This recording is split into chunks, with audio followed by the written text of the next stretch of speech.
combat operations in Iran. Our objective is to defend the American people by eliminating imminent threats from the Iranian regime, a vicious group of very hard, terrible people. Its menacing activities directly endanger the United States, our troops, our base. Everything changed. Missiles in the sky, smoke rising over Tehran, and an American president confirming live on camera the United States is at war with Iran. This morning, everything changed. Just after 9 a.m. local time, Israel and the United States launched a coordinated military strike against the Islamic Republic of Iran. In broad daylight, in front of the entire world. No hiding, no shadows. And that detail alone, striking in full light of day, is not accidental. It's a message. A total, deliberate, unapologetic show of force. Donald Trump confirmed it himself on Truth Social within minutes of the first explosions. Not a carefully worded White House statement. A direct, unfiltered video, raw and straight to the point. This is an act of mass terrorism, and we are not going to tolerate it any longer. And then he hammered every single word.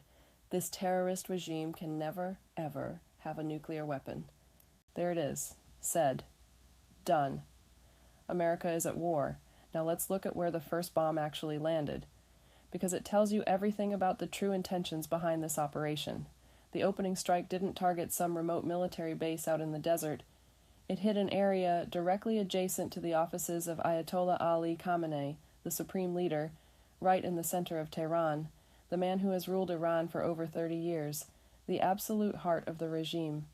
Whether Khamenei was physically present at the moment of impact is still unknown, but the signal being sent could not be clearer. Nobody is untouchable, not even at the very top. From there, the strikes multiplied across the entire country. Not one site, not one target. A map of explosions reported this morning shows impact points scattered across the full length and width of Iranian territory.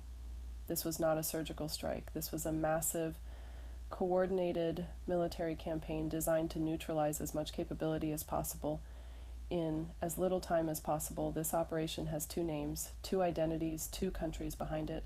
The Pentagon officially called it Operation Epic Fury. Israel named its mission Operation Roaring Lion, announced by Netanyahu himself just minutes before Washington confirmed its own direct involvement. Two names, one single objective: eliminate Iran's nuclear threat, right now, before it is too late. And that is exactly the key to understanding everything you are watching unfold today. This was not a reckless decision. This was not an impulsive reaction. This is the result of a strategic calculation that Washington and Jerusalem have been running for months, possibly years. Once a country crosses the nuclear threshold, everything changes forever. You can no longer strike without risking atomic retaliation. The window of action closes permanently. Both governments reached the same conclusion at the same moment. That window was about to shut. Act now, or never act at all. Iran didn't wait to respond. Within hours of the first strikes, Iranian missiles were launched toward Israel. The Israeli Defense Forces immediately confirmed active interceptions were underway. Air raid sirens screamed across multiple regions of the country. The Iron Dome lit up. The Israeli Air Force shifted into offensive mode to neutralize airborne threats in real time. Fox News correspondent Trey Yingst, reporting from the ground, noted that Iran's retaliation appeared limited in its opening phase. Limited, but not over. Don't be fooled. Across the Middle East, American embassies went into full lockdown. Qatar, Bahrain, Jordan, Abu Dhabi, Dubai, all U.S. diplomatic personnel received immediate shelter-in-place orders, told to stay inside until further notice. Qatar, let's not forget, is home to Al Udeid Air Base, the forward headquarters of United States Central Command, with thousands of American troops stationed there. The fact that this embassy went into immediate lockdown tells you exactly how serious the anticipated threat level was. Inside Israel, Defense Minister Israel Katz declared a state of emergency across the entire nation, not a city, not a region, the whole country on emergency footing. So here is where we stand.